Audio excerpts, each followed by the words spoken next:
Fala pessoal, bem-vindos a mais um vídeo. Bitcoin cai, altcoins caem. Você está sendo enganado. Eu falei 48 horas atrás sobre uma armadilha. Uma armadilha que seria a armadilha perfeita, que iria pairar sobre o mercado depois do crash de sexta-feira. E que levaria muitos já paralisados com o movimento que vimos na semana passada a desistir. Acreditar em bear market em medo extremo. Eu quero te mostrar exatamente o que está acontecendo e se de fato estamos vivendo na armadilha que a gente mostrou dias atrás. Então fica até o final, pois eu tenho um conteúdo muito bacana para te apresentar. É claro que, mais uma vez, vou pedir, deixe nos comentários aqueles ativos que você quer que eu analise nos próximos dias. Pois bem, o Bitcoin teve o seu crash, as altcoins tiveram o seu crash. Preocupante. Recuperamos. Fechamos a semana de uma forma interessante, bullish, até podemos dizer assim. Começamos um movimento na segunda e... opa, queda. Será que isso foi detalhado? Será que isso foi descrito? Será que pelo menos isso foi ventilado como um cenário plausível? É uma garantia? É uma certeza? O que eu falei 2 dias atrás e o que eu falo em todos os meus vídeos. Nós trabalhamos com cenários, com planos. E é vital que a gente entenda quais são os piores cenários para que a gente esteja preparado. Não é torcer por alta ou por baixa, algo que muitos fazem. É estar pronto para um cenário de alta, para um cenário de baixa, para um cenário de acumulação, para um cenário de armadilha. Qual é o seu pior cenário? Se você está preparado para o pior cenário, você invariavelmente toma boas decisões. Não vai tomar decisões emocionais. Na sexta-feira, eu sabia o que eu deveria fazer porque eu fiz um plano que perdurou por semanas e que acabou se confirmando. E é claro que este tipo de plano é entregue muito antes para os integrantes do Prêmio Desafio, que é o meu grupo fechado onde eu entrego meus programas de conhecimento. Pois bem, o que a gente mostrou? Mostramos este cenário e obviamente eu detalhei em um nível muito maior para os integrantes. Mas isso foi no sábado, às 21h37. Existe noção de exposição, noção de caixa, gatilhos de ativação. A gente tem tudo pronto. Por quê? Porque a gente tem a bola de cristal? Claro que não. O que nós buscamos fazer? Estar preparados para os cenários. E da onde vem isso? Vem um desenho da minha cabeça? Ou existe algo que acaba nos trazendo uma base sólida? Experiência no mercado é extremamente importante. Por quê? Porque você começa a vivenciar movimentos, cenários e você começa a entender que o comportamento humano que de fato move este mercado, ele se repete. Não necessariamente da mesma forma, mas ele acaba rimando. E o que nós vemos aqui? O que nós estamos vendo neste momento? Exatamente aquilo que a gente viu em agosto de 2024. Eu vou sim atualizar rapidamente esse cenário e vou te trazer o que aconteceu com o ouro naquele momento. E por que a gente tem algo que acaba tendo uma correlação? Tivemos o crash, tivemos a recuperação, não tivemos o pivô de alta, não tivemos qualquer movimento de fato para nos quebrar a tendência de baixa, de curto prazo. A tendência macro segue de alta. O mercado começou a cair e ele volta a atingir ou se aproximar da média de 200 dias. Esta é uma média importante. Mas não é tão importante quanto a base mensal. que foi atingida e poderia voltar a ser testada nestes pontos. Faixas perto de 101, 102 mil dólares, combinando o sentimento que já era de medo, combinando ele com medo extremo. Ou você acha que a queda de hoje não levará o mercado como um todo para medo extremo, sendo que nós já estamos em medo? E estamos vendo uma queda neste índice, levando ele para faixas extremas de mínimas de forma extremamente rápida. Sim, nós falamos sobre isso na terça-feira. E este movimento lembra muito agosto de 2024. O que aconteceu em agosto de 2024? Blá, blá, blá. Lô, como assim? Por que blá, blá, blá? Pouco importa. Ah, foi o carry trade do Japão. Tudo bem. Faz alguma diferença? Não. Por quê? Porque o que se sucedeu foi recessão. Teremos recessão. Oh, meu Deus do céu, a recessão. O mercado, a economia não vai se sustentar. Vai, de novo, a administração democrata saindo vencedora das eleições. 4 anos a mais em que existe uma administração contrária às criptomoedas. Quem se lembra do chefão da SEC?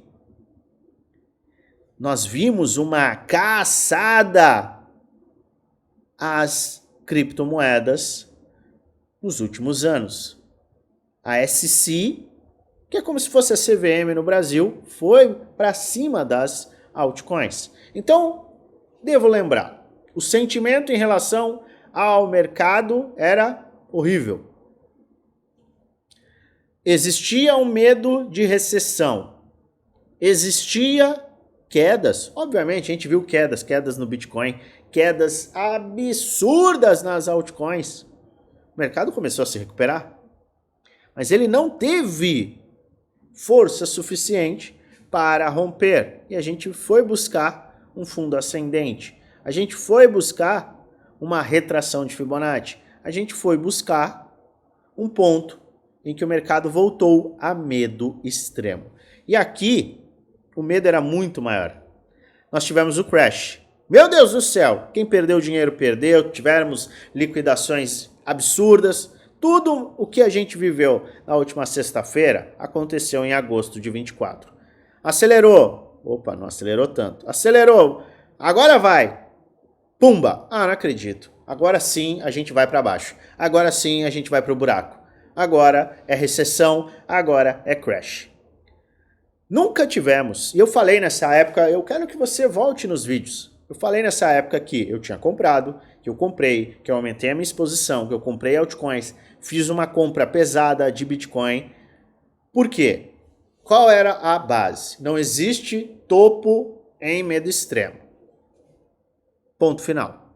Histórico, histórico, histórico. Certeza? Certeza absoluta não existe. Probabilidade. Nunca vimos topos se formando em medo extremo. E nunca, isso sim, nunca existiu recessão quando todo mundo esperava recessão. E qual que era o gancho da recessão no ano passado? Economia com os juros elevados, o mercado de trabalho não está demonstrando força, a inflação está resistente, tem um cenário que não é interessante, a gente terá a recessão. Ah, porque o carry trade vai contaminar os bancos da Ásia e vai contaminar os bancos norte-americanos e vai ter uma quebradeira. Estamos esperando até agora. E o que a gente viu? Junto com toda essa narrativa, a mesma narrativa que vemos hoje. Em algum momento, a gente viu uma correlação do ouro subindo. Meu Deus do céu, o ouro está subindo. O ouro subindo agora. É o que nós falamos e temos escutado. O ouro está subindo porque vai ter um crash, porque vai ter a recessão, porque já era, porque acabou. Perfeito. É diferente do que vimos 13 meses atrás? Não. Nós engatamos uma alta de julho de 24. Na verdade, sem correção, né? Porque a gente engatou essa alta no comecinho de julho, 1º de julho. A gente teve uma alta, uma correção, mas no final de julho até 21 de outubro, nós tivemos o quê? Uma alta, 1, 2, 3, 4, 5, 6, 7, 8, 9, 10, 11 semanas de alta ininterrupta. Até 12, né? A gente bateu aqui 12, mas teve uma rejeição. E aí a gente teve aquela queda. Narrativa era, o ouro tá subindo porque vai ter uma recessão e aí vai tudo pro buraco. Bitcoin teve um crash, recuperou, corrigiu, oh meu Deus do céu, esta movimentação de aceleração não quer dizer absolutamente nada, até que a gente teve o rompimento, teste, o ouro começou a corrigir. Quando que o ouro começou a corrigir? Vamos olhar.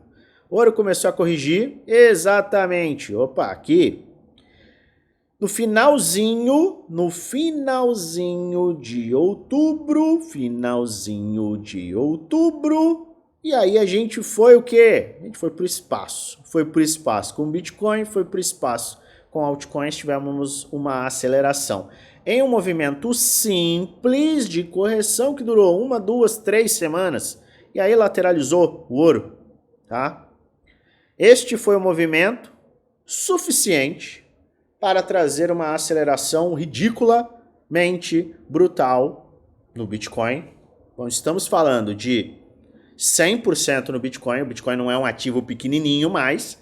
E a gente está falando de 5, 6, alguns ativos subiram até 15 vezes no final do ano, certo? Lembrando que a dominância caiu um pouco. Ela caiu, mas ela não se sustentou. Então a gente não teve o crash que levaria Ethereum a renovar máximas e traria out-season. Seguimos, tivemos um movimento idêntico de medo por conta das tarifas, o ouro subiu, a gente viu conforme o ouro subia, o Bitcoin formando fundos, as altcoins formando fundos nesse primeiro semestre. A partir do momento que em abril a gente começou a corrigir, as altcoins começaram a acelerar. E aí a gente tem, a partir de 18 de agosto, 1, 2, 3, 4, 5, 6, 7, 8, 9 semanas ininterruptas de alta, com o ouro batendo as suas máximas de RSI no semanal e no mensal, maior ponto de sobrecompra no mensal desde 1970, e a gente volta ao quê? Qual é a narrativa agora? Tem bolha, vamos para a recessão, a economia não vai se sustentar, os cortes de juros não vão ter efeito, já era, entramos em um bear market. Você vê que a gente está praticamente neste ponto, pelo menos eu entendo que nós estamos caminhando para algo que lembra muito este sentimento aqui. A gente bateu em uma faixa, todo mundo morreu de medo, ninguém mais acreditava no mercado. Neste fundo ascendente, o mercado começou a acelerar. Quando o ouro corrigiu, o mercado foi embora. E lembra muito o quê? O momento que nós estamos vivendo. A gente não pode colocar o tempo. Obviamente a gente não está colocando o tempo, mas a gente está colocando os indicadores. É uma certeza, uma garantia? Mais uma vez, não existe certeza e garantia, mas a gente está trabalhando com probabilidade. E qual que é a probabilidade? Medo extremo. Base de preço mensal. Nós temos a funding rate negativa, historicamente também é um indicador de fundos. Nós temos